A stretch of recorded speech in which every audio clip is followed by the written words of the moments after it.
Hey guys, Stealth here. Today in Wargame we're looking at Bloody Ridge, where we have a total of 8 players and 4 of these players have an armor deck.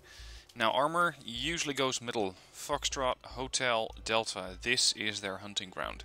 And today we're going to be following one if not multiple of these tank columns and see what they can come up with as far as battle results. I'm going to be following Mir Andy, and he is one of the guys using an armor deck. You can see he's opening up with 2 T80 UMs, a couple of Tunguskas as backup there. A couple of T80s as a bit of a meat shield slash fire support units. And it is a conquest game, so they probably have a pretty high income rate as well.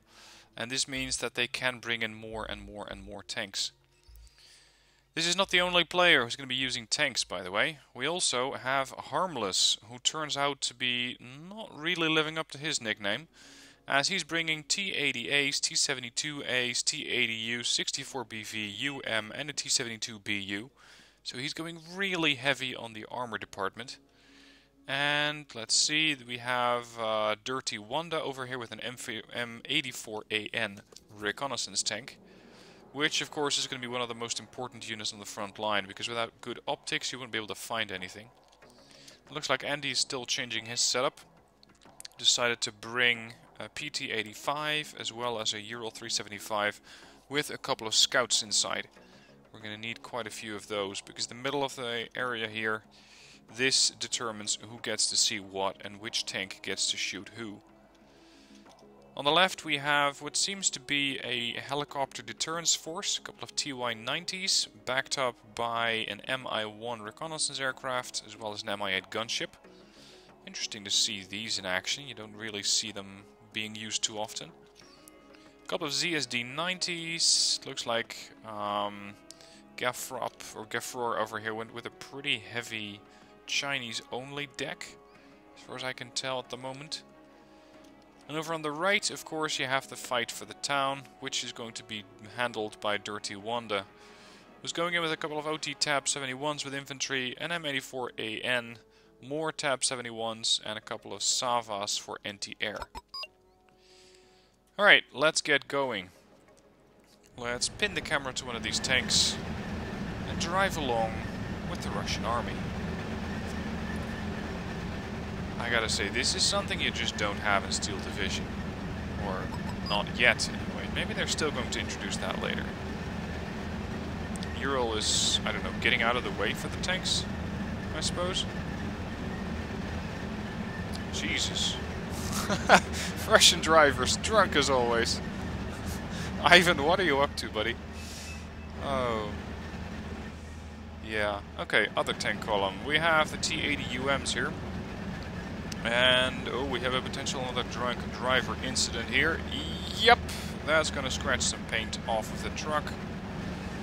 And there are more crazy Ivans on the roads. Jesus, it almost looks like the Dutch highways. Fortunately, there are no Dutch tanks there, but drivers like these are not at all uncommon, with everybody and their mother watching their cell phone nowadays while they are driving a vehicle. Anyway, as you can imagine, that's one of my pet peeves when I'm driving. Trying not to get hit by not a T80 UM, but a crazy Ivan driving either a truck or just a standard sedan vehicle with someone who thinks it's a good idea to be starting an app phone conversation while driving a car. Anyways, off with the silliness and on to Wargame. Razvedka have been offloaded and T80Us are backing T80s are backing them up. Now, I gotta say, when you have played a couple of Steel Division matches or done a couple of replays, it becomes really appealing to just hover over a unit and hold C and expect to see what the line of sight is. Yeah, that's not in Wargame, unfortunately. Anyways, you can see that the T80s are making good speed on these open plains here. This is of course where the T80 differs from the T72. These guys can get up to 70 kph off-road, whereas the T72 is only limited to 60. So these things are faster, but that comes at a price. They will take up more supplies. Now the first couple of tanks have already been killed off. We have a T80, or the T80s that were operating on the front line, both been killed off. That's not the only thing. We have a helicopter here, we have a destroyed Challenger 2 here, and I believe there was another one of those. And it seems that they're making actually pretty damn good progress here. BMP-1D's pushing up. We have the T-80. Oh, this is going to be a problem if that's infantry. There's a good chance that that is infantry. M2A1 Bradleys with their Bushmaster are not that much of a problem at this range. Their ATGM could be a nasty issue, but the T-80s are not really too bothered by it and wiping them out pretty easily. Next Super Heavy, up for grabs. Who would like to get the kill there? Looks like the T-80 is pushing forward, getting ready to line up the shot. Doesn't quite have line of sight yet. There we go, hit. And we see an explosion coming off of the M1A2 as it goes up in flames. So that just wiped out a significant portion of the Blue 4 tank division. And I imagine that we have at least 2 players down the middle. Potentially a British armor deck, considering that we're Challenger 2s. And potentially a US armor deck. Not exactly sure which decks were operating in this battle, but that's my estimate. Now, of course, the Russian tanks may not always be inside of their gun range, but they still carry ATGMs. That's exactly what these guys are using.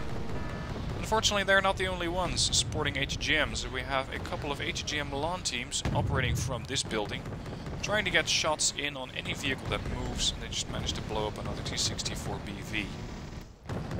Meanwhile, it seems that we have a couple of sacrificial MTLBVs pushed forward, trying to somehow get optics or just provoke some more HGMs coming in. And they did a pretty good job at that, finding a couple of Legion 90 forces, as well as absorbing some forces or some HGMs from the Milan teams. Now, in the meanwhile, another tank got blown up here. This used to be Leclerc. And the Leopard 2A5, losing his French buddy, is now forced to retreat. There is just a very, very significant overmatch here of Russian forces versus Blue forces. They just have so many more tanks here and so much more firepower that it is going to be really difficult for Blue to keep a hold of this position if they don't get reinforcements soon. Blue, on the other hand, is winning by points. They're already at 109 points. They have control over Ivan, Cheriton, Gregory, Constantine, and of course Jot. Whereas Red 4 does not yet invest in command vehicles. They don't have one for Elena, they don't have one for Fedor. But the moment that they get that done, that is when it becomes quite nice for them. Because that's when they can hold on to Fedor with all those tanks that they have. And of course they're bringing in more units. Looks like we have a very brave chieftain here, by the way. Chieftain pushing forward, getting wiped out by what I believe was not the Bryusa, but potentially the T-72B there. Anyways, if they can hold on to Fedor with the forces that they have now and put a CV in there, then bring in CV for Elena, they can just basically sit back and relax, watch the fight from there, just continue to defend. Now, one thing I'm seeing here is quad stacks of Gurkhas, which means that they make themselves a pretty big threat, or a pretty big target. At the same time, we have quad stacks of infantry here, which fortunately narrowly get missed by the Harrier. But bloody hell, these guys must have been pretty worried about that. Although you wouldn't say it if you look at their status. They're all calm and relaxed. So what else does Blue 4 have coming in? A Leopard 2A5, an M1IP Abrams, and another one. I'm not sure if this is the same 2A5, but I think it is. I think it may have retreated behind the town and then come up on this end. And of course the M1AP Abrams are being detected, and as such taking quite a bit of missile fire from the T-80 that is sitting back here. At the same time, we have artillery, which is just going to try and stun the M1IP. There you go. Tank stunned. Green jackets were spotted and immediately wiped out. There's the Leopard 2A5 again. Can we get the kill this time, is the question. Seed comes in. Oh, this is going to be a problem. Super Itandar missed the shot. Heavy AA going up, and there is the Super Itandar, no more. more. But unfortunately the T-81 got killed off by the 2A5 as it was probably maneuvering. And we still have more tanks coming in here from Monster Munch. Monster Munch, by the way, not really living up to his nickname, as he is more or less the one providing the munching for the Russian tanks here. T-80Us, again, trying to outrange these tanks, doing a great job at it with just using that reflex missile that they carry. And yes, he has lost quite a few tanks, but the terrain gain is significant. Once you're here, it's difficult for Blue 4 or for the forces from this end to try and come back from that. Jaguar GR1A comes in, tries to get what I think was a hit on the T-80U. Didn't quite get it, and in fact paid with it paid for that with its life. Now, they have captured Fedor, so they are no longer losing points, but Blue is sitting at a pretty solid 154. Fortunately, there is a command vehicle coming in from Dirty Wanda to capture Elena. And once that's going on, we have a +1 for Red. So now they just need to hold on to what they have, which is Fedor. Usually, you don't see a lot of activity between Gregory and Center, or Golf and Charlie. This is just a sort of a dead zone. At least in most of the games that I've seen and played, there is virtually nothing going on there. You don't see pushes going back and forth, you don't see, for example, smoke screens and then an infantry wave come in. It's just like people forget that you can still push here. Now we have a Plamen S firing at... Ooh, the Gurkhas jumped right in front of the artillery that the Plamen put up. Fortunately, the Plamen does not really do that much damage against infantry that's entrenched. It's only 7. At least 7 HE, that is. But of course, more artillery fire is going to make them less effective. And talking of artillery fire, we have a lot of that going on. We have Vasilex, we have YW381s. These guys are putting up a ferocious barrage of fire, which is driving back the British forces here. The interesting thing is that they don't really have any infantry to replace them with. There's no real infantry force here that's standing by to go on the offensive once these buildings have been cleared out. Now a bit of cluster MLRS coming in from Blue 4, trying to hit what potentially might be the command vehicle here. So the command vehicle is rushed out of the tree line and moved to a slightly safer position on the edge of the sector. Where, of course, yes, it is more likely to get detected, but at least it's still alive and it's still generating points. Another artillery salvo goes in. I'd say that at this point there's probably nothing left here. It's probably all been retreated. So if you have a situation like that, make sure you spread out your artillery fire a bit. Anyways, on the middle of the map, we have solid control for Red. Mir Andy has a couple of Razvedka groups here. We have the Motostrelki on the left defending against any incoming waves of infantry, which are not that likely to happen, but you never know. And over here we have a Cobra, which seems to be hovering low, and no, you cannot target a helicopter with artillery anymore, since quite a few patches ago. But of course, splash from impacts or from shells hitting the ground right underneath the helicopter is still going to be sufficient. Now it looks like Monster Munch is providing some more munchable material in the form of 2 Challenger 2s, 1 Challenger 1 Mark II. These things are all being detected. The question is, can we kill them? We do have the Sphere, we have the Invar, and it looks like he's also going to take some artillery fire to try and keep these things locked down here. Now the artillery shells are going right over the Challenger, and Mirandi is requesting smoke here, potentially for his Motostrelki to push up, and with that blinding the ATGMs that are in here so that his tanks can also support that push. Meanwhile, the T-80U and the T-72BU are sitting pretty far inside the area here, inside this tree line. If they move out too far, then there's a very good chance that they're going to immediately get shot at by the Challengers. And it seems that at this point Blue 4 has also considered the use of mortars. besides the use of MLRS, of course, as we have what seems to be a triple stack of mortars there, potentially a triple or a quadruple stack over here. And as they are being kept at bay by all of the artillery, the Challenger 1 Mark II seems to be trying to sneak its head out here, but it is going to get punished for that. T-72BU reloading, T-80U firing a missile, missed it unfortunately. Not sure if they got it, but I think it's secure.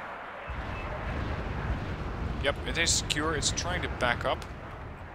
M1IP sticking its nose out. It's immediately going to get his nose shot off if he keeps it up like that. There's the 2A5. And there's the Challenger 2s. Challenger 2s take out the T-72B.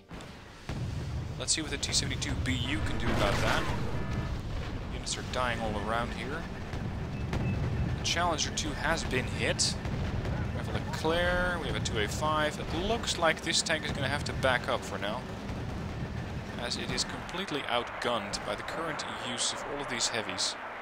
These are Monster Munch and this is it, combining a push here. Look at the amount of artillery that's going up. This is ridiculous. Now, this is Dirty Wanda, who's firing a lot of smoke onto this position, which on the one hand is helping to keep the tanks that are in here, keeping them alive. On the other hand, it's making it pretty easy for Blue 4, because they don't have to put up their own smoke and they can just dart out from the smoke screen, take a couple of shots and dart right back in. So, in fact, Dirty Wanda might have provided Blue 4 with a friendly smoke screen. Now, a bit of poor driving here by the M1IP that moved pretty much with its side armor towards this position. Immediately got shot in the side and died. And Ducky is also joining the fight with more tanks. T-72BU's firing. Oh, don't show your side. There we go. Well played there. Now, Challenger 2s are pushing up, as well as a quad stack of AMX-13 VTTs, which carry 40 chasseurs. Time to bring in the artillery right about now. Another artillery area, or artillery barrage, goes up towards the middle here. Now, the Motostrelki could be perfectly capable of dealing with the Challenger 2 if it gets closer. Whew, look at this. Chasseurs are getting plowed over by all of the artillery that's coming down on them. They are making their way towards the tree line. Is it fast enough? It's probably not fast enough, as this barrage probably impacted them pretty heavily. Now, the Challenger 2 seem to be perfectly alright. They have taken some damage, but they're otherwise fine. The question is, how do we take these things out? Because they're still some of the most heavily armored units in the game at 23 points of frontal armor. Their gun is very good, albeit slightly less effective at dealing with enemy armor, because it's only 22 AP versus the standard 23 that you see on most super heavies. Another artillery barrage trying to keep these tanks at bay. Leopard 2A5 has now been completely locked down. It is panicked, not going to be very effective at dealing with pretty much anything anymore. But keep in mind that a unit that is panicked can still, if it has a pretty high base accuracy, such as this one, can still be pretty effective. So don't discount it yet. Only when it's stunned are you guaranteed that it will not be returning fire. Next push comes in from Ducky with a couple of M1IPs, M1A1s. We have the Challenger, or do we? I think that might be the Challengers. They're putting up another ferocious barrage of artillery, trying to push on this position, losing quite a few units as they're getting here. Surprisingly, the Motostrelki are still alive. Motostrelki can, with an RPG-7 VR, be very, very dangerous to the tanks. The tanks are wisely not getting in here, but they are caught between a rock and, I suppose you could say, an ATGM here. Because if they move back, they're going to get shot up by the ATGM. If they move forward, they're going to get caught out by the RPGs. So most of the tanks here, if you can still spot them, look at this graveyard. Most of the units that came here have already been killed off. This is just one very, very deadly area where tanks, transports and infantry alike come to die. Lots and lots of casualties there. Surprisingly, the Challenger 2s are still alive. However, they are being rather aggressive. 264 BV tried to put up a fight there, didn't quite get away with it. Now the Motostrelki are trying to regain their senses. One of them is back to shaken, coming from panicked. Harmless is urging him to attack, but really, against a tank force like that, you do not want to move out and try and get them. You want to let them come to you. So patience here would be the better option. Interesting use here, interesting use here of AMX 40s. You don't really see these things very often. They are alright, pretty high AP of 19, 65% accuracy, 12 frontal armor, medium optics, pretty good speed, pretty good autonomy. They're alright tanks, but you just don't see French tanks operating that often. Normally, it's going to be a Eurocorps deck, heavily made up of Leopards, maybe an AMX 32 here and there to cover a flank, and nothing else. But this guy, this is it, is using the AMX 40s, interestingly. Over on the right, there is still artillery being exchanged. So far, however, it seems that there's not that much going on inside the town. And there doesn't really need to be, because Red 4 has the advantage at a +1. And apparently that was enough for Ducky, who I think was operating all of these tanks here and lost all of them, to say, well, you know guys, screw it, this game is lost. And he surrendered. More artillery is going in. We have the gunship joining in with its S5M 57mm rockets. Doesn't really do that much, but it could be a useful ally in dealing with the Legionnaires as they're coming closer to the Motostrelki here. T-80s are again on point, suppressing or defending these Motostrelki. Although HGM narrowly avoided the tank there. I think he must have gone through most of his forces now. I'm talking about Mir Andy here. Using most of his tanks. We've seen quite a few T-80 and T-80 UMs die already. Leopard takes a missile right to the front. Gun round, close enough. Come on, one more shot. Hit. Missile goes out and wipes it out. No more 2A5. Motostrelki have survived everything here so far, but only just. And the question is, will they still get a chance to deal with those challengers? In the meanwhile, we're first going to see AMX 40s, as This Is It has surrendered. That's another blue 4 player. This is going to domino into the rest of the team. Usually if you have one guy leaving, demoralizes the others, and at some point people are going to go, yeah, no, never mind, this is a GG, we're done. We are out of here looking for another match. So right now it is these 4 guys, Gaffroor, Dirty Wanda, Harmless and Mir Andy against Monster Munch, and I am the Void Whale. Where do people come up with nicknames like that?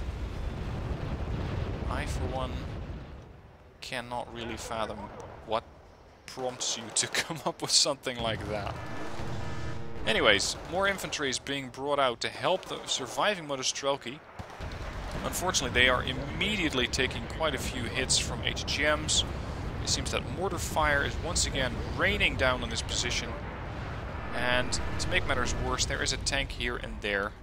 This is one of these surviving tanks from Ducky, who's still trying to get hits on the units that are not inside the tree line yet.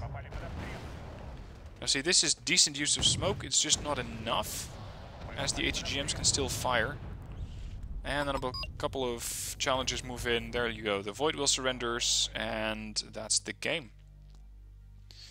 So, not that much of a victory for Red, it's only a minor victory. They have been declared a winner, and Mir Andy has gotten 2,600 points in kills, 1,295 points in losses, 47 conquest points, and is thereby on par with most of his team for conquest points, but definitely got most of the kills. Now let's see. The T-80 UM here Going through quite a few units of infantry, but surprisingly not actually getting a kill on any tank here. We have the T-80 once again getting a kill on infantry transport and managed to get a Challenger 2 killed off. Tunguska dealing with quite a few aerial targets. We have the Kiowa, we have the Jaguar, the Super Itandar, another Jaguar, and the Tiger helicopter. T-80UM got a kill on M1IP. T-80U, M1A1, very nice. Challenger 1 Mark II, Leopard 2A5, another Mark II. Good man, this guy, Mihailovic. T-72BU. These are pretty much the heaviest hitters that you have in this deck. You'd expect these to kill a lot of tanks, but in fact they haven't done that much. They went after a couple of tanks and some infantry. That's about it. T-80U here got quite a few kills on transports, but again, not really any tanks except for the AMX-40. And as for losses, most of his units got taken out by tanks, as was expected. Challengers, Leopard 2A5. This is the same 2A5, by the way, taking out a BRM-1K, and then the T-80UM. Challenger 2s took out the T-72B, Modestrelki. Lots of kills by the Gurkhas. I don't really recall seeing the Gurkhas up middle, so I'm not sure where exactly these guys died. Challenger 2s, yeah, as expected. The Challengers did most of the damage here. The Challenger 1 Mark 1s, Mark 2s, and the Challenger 2s. Anyway, that concludes the replay for today. I hope you enjoyed that gun battle there in the middle of the map. This is usually how it goes down. There is just a lot of firepower concentrated on that area. But what I would like to see is a tank push or an infantry push along the left axis of the map, where I pointed out that you usually don't see any attacks. So if you have a replay where you did exactly that, then be sure to send that in through the link in the description, and I'll happily have a look at it, because that is something that you don't see very often, and I would like to cover one. Anyway, thank you for watching. I hope you enjoyed the replay, and let me know what you think of it down below, and I'll see you soon for more videos.